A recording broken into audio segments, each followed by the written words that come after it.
Eu só quero me expressar com imagens, então o meu ofício é sair com a câmera e fotografar, sempre fotografar.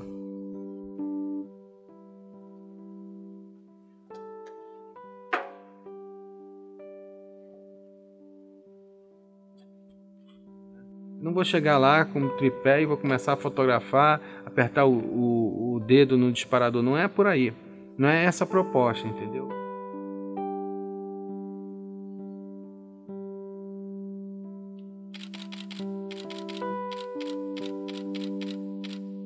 Essa abordagem tem que ser uma abordagem, primeiramente, muito olho no olho. Aí depois o ensaio em si vai se soltando até você ter uma linguagem mesmo, um sentido de edição às imagens.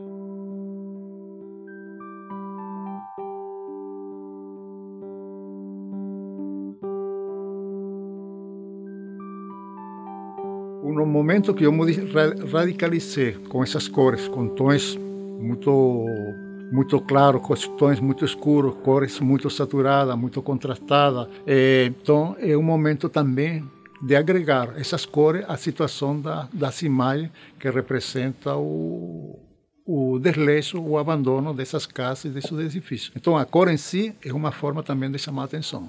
E isso nós utilizamos dentro do recurso de edição de imagem com essa finalidade.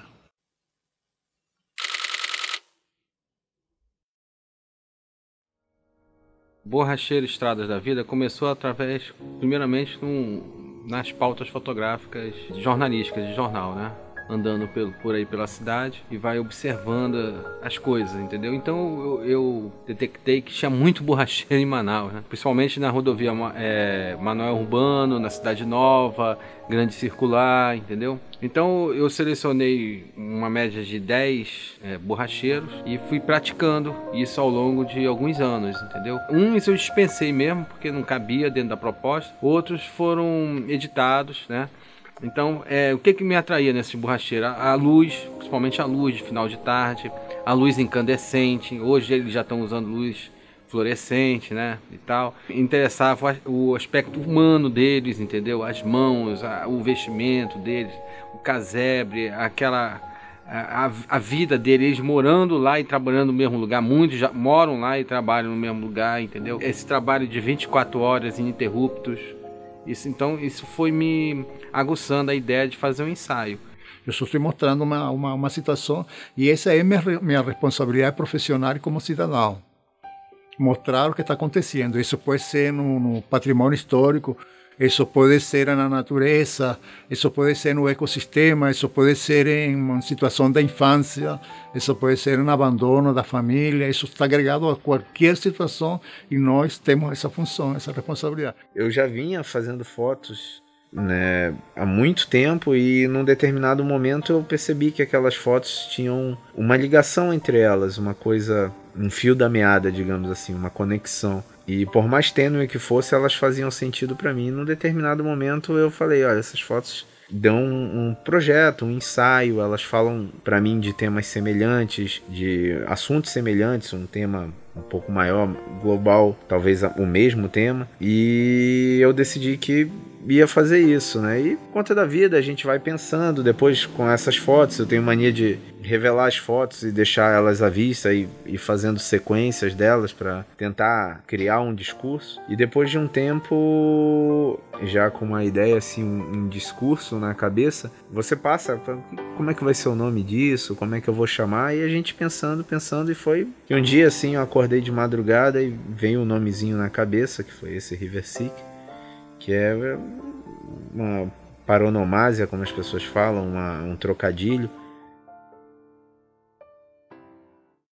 É aí que está o trabalho interessante, porque você constrói, né, um documento histórico em relação a isso. Porque tem muitos que já ou abandonaram, entendeu? Fecharam por causa da rodovia, foram deslocadas para outros locais, entendeu? Não só casebres de madeira, mas tem casebres de alvenaria, entendeu? Mas a grande parte são casebres de madeira, entendeu?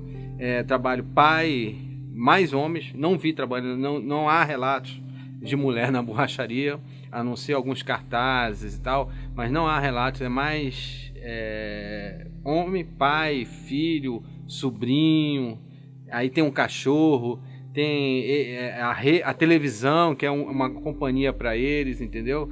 Eu acho que é um trabalho sociológico, antropológico de uma profissão. Há relatos de borracheiros que estão nessa profissão há 40, sei lá, 30, 40, 50 anos, entendeu? Isso vai passando, né, de pai para filho, de tio para sobrinho, entendeu? É um trabalho que eu vejo que não vai faltar, porque o Brasil optou por estrada.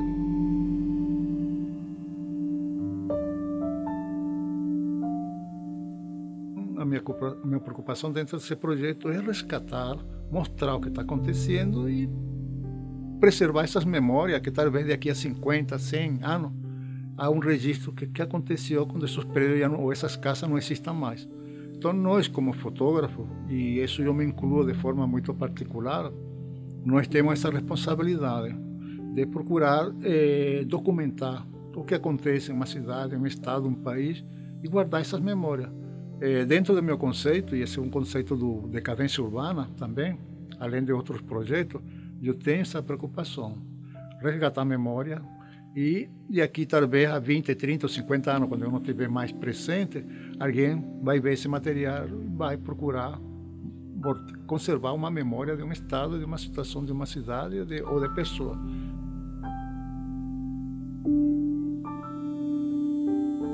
Riversic para mim vai da metáfora, a metonímia, vai da resposta em direção à pergunta, faz o caminho inverso do fluxo da vida, da rua, das coisas que eu pensava, das coisas que eu acreditava.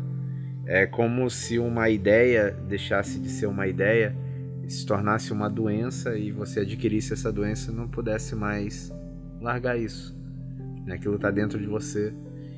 Toda vez que eu fotografo alguma coisa relacionada a isso, é como se eu tivesse um pequeno sintoma entre aspas, essa doença, e ele se manifesta em forma de imagem. Ele vai da doença que você carrega como uma breve náusea, assim, na beira dos rios, dos nossos lagos, e é como se você mergulhasse para se divertir e viesse à tona com o pulmão cheio d'água. E, assim, é uma coisa que toma conta de mim toda vez que eu estou fotografando esse assunto. Eu fiquei com essas duas palavras, homesick e seasick, na cabeça, até que eu pensei, vamos brincar com a palavra river, rio, por causa da nossa localização geográfica, né? E daí surgiu a palavra riversick.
Então você vai brincando, pincelando essas cores dentro do teu retângulo, né?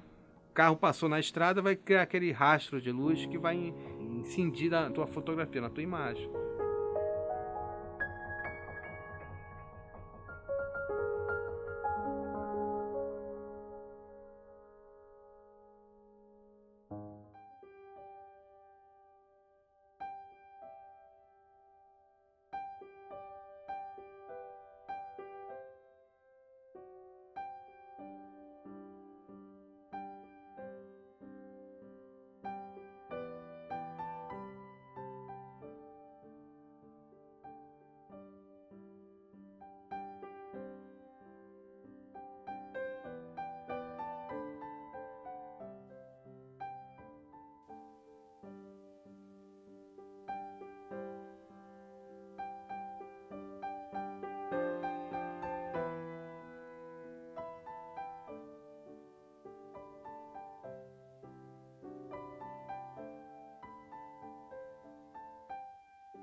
você vai fotografar casas, prédios, onde perspectiva você vai pegar de abaixo para cima. Quando você pega com equipamento normal, essas linhas, essas estruturas, essas perspectivas têm tendência a cair devido à inclinação da câmera.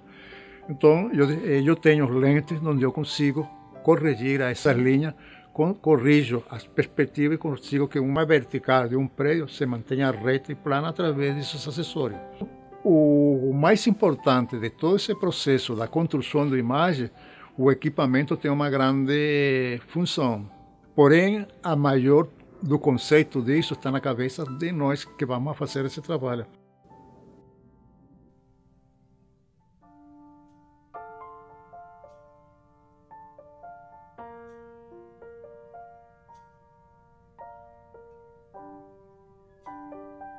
No começo, meus projetos autorais, assim, já com um tema, com uma ideia, eles tinham objetivos próximos do jornalismo, né? Informar, debater, discutir. Hoje, bem menos que isso. Eles são mais recortes das coisas que eu carrego dentro de mim, que eu penso, que eu sinto e que eu procuro projetar em imagens, né? Os projetos, em outras palavras, eu diria que falam mais de mim do que das coisas que eu fotografo.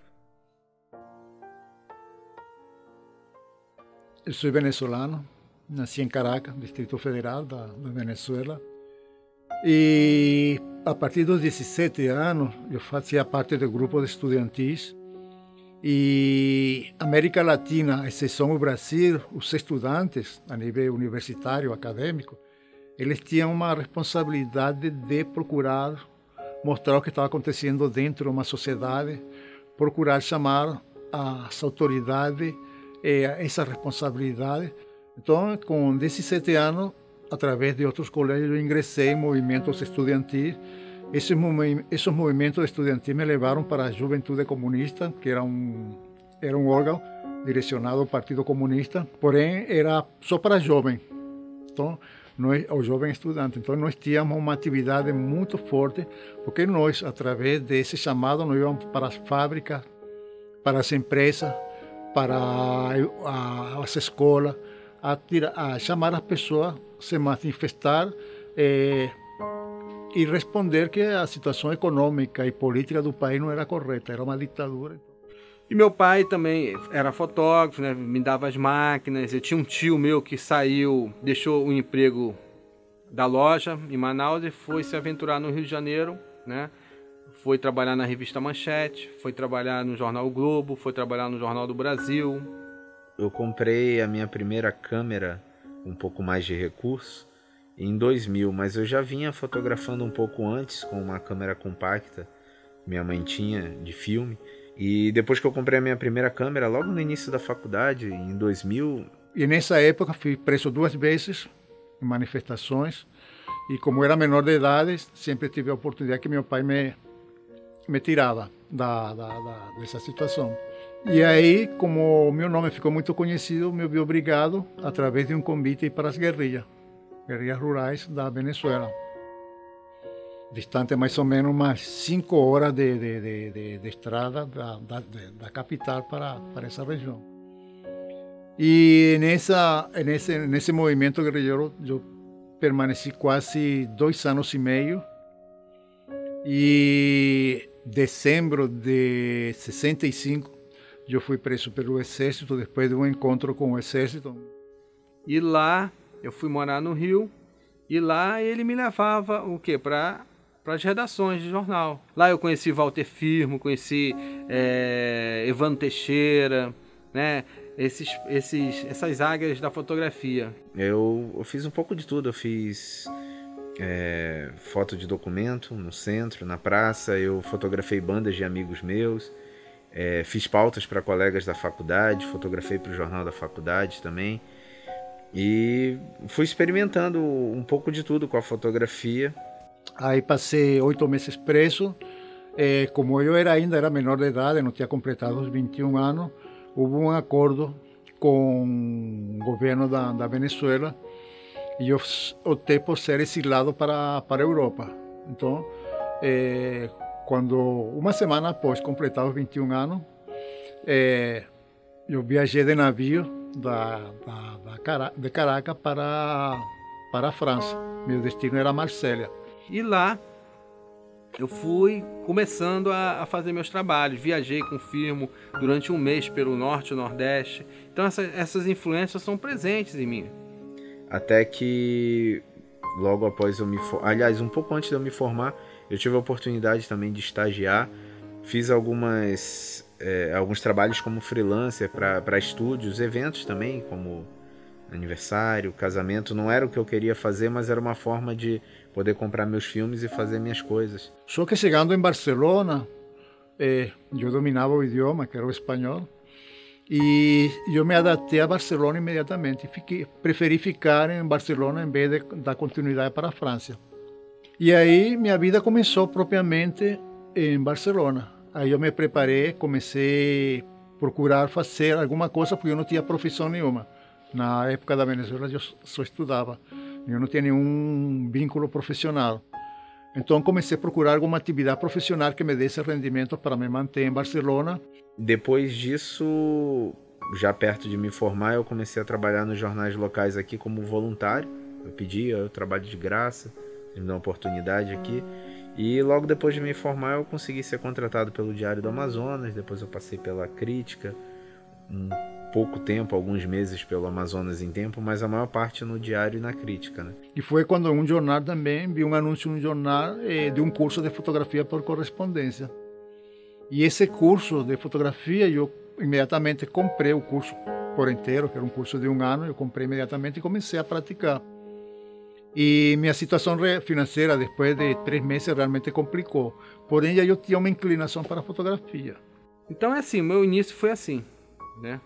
Com 15 anos de idade, já tendo uma máquina e indo fotografar. Hoje eu não trabalho mais em jornal, mas passei um bom tempo em jornal. Meu nome é Carlos Navarro e eu sou fotógrafo. Eu sou Ricardo Oliveira, fotógrafo. Meu nome é Rafael Alves e eu sou fotógrafo.